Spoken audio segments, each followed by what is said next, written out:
Thank you, Mike. A recent poll shows very little change in the minds of voters following the one and only Texas governor's debate. And not a lot of people saw that Friday night debate. The poll released by the Marist Institute for Public Opinion showed the governor with an 8-point lead over challenger Beto O'Rourke among likely voters.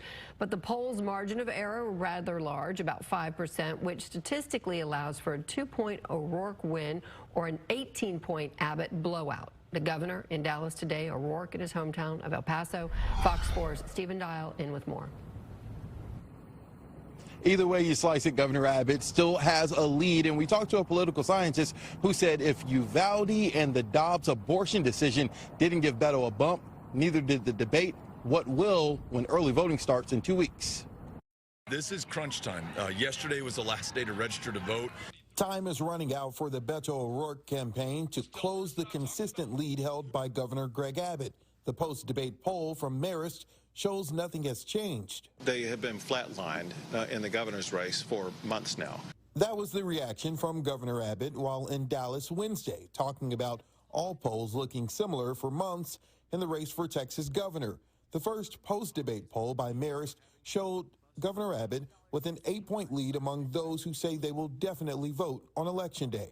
Really nothing has changed the dynamic of this race. Not the Uvalde shootings, not the Dobbs decision, not the millions of dollars that both candidates have spent, and now apparently not the debate.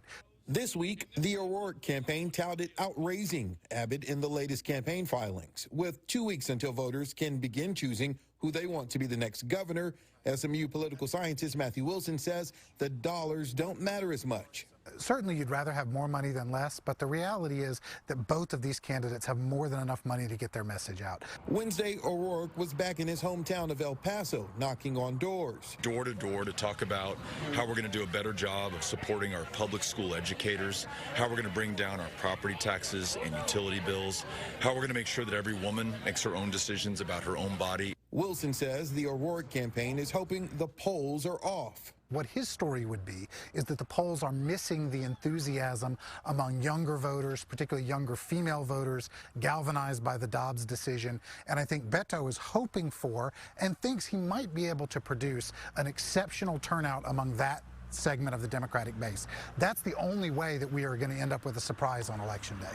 As for Governor Abbott, he's hoping to build off momentum from Hispanic voters along the border frustrated with illegal immigration. That's why you're going to see some Latinas who are running for Congress who are going to be elected to seats that have historically been held by Democrats in the United States Congress down in the border region, and why you'll see that I will be winning some border counties this election cycle, something that I'm not sure any Republican governor since Reconstruction has been able to do. Early voting starts October 24th, and I've been talking to some election administrators in North Texas. All of them have said that mail-in ballot requests have been down, some citing distrust in the election process following 2020, others saying that we're in post-pandemic and more people are planning to vote in person. Thank you.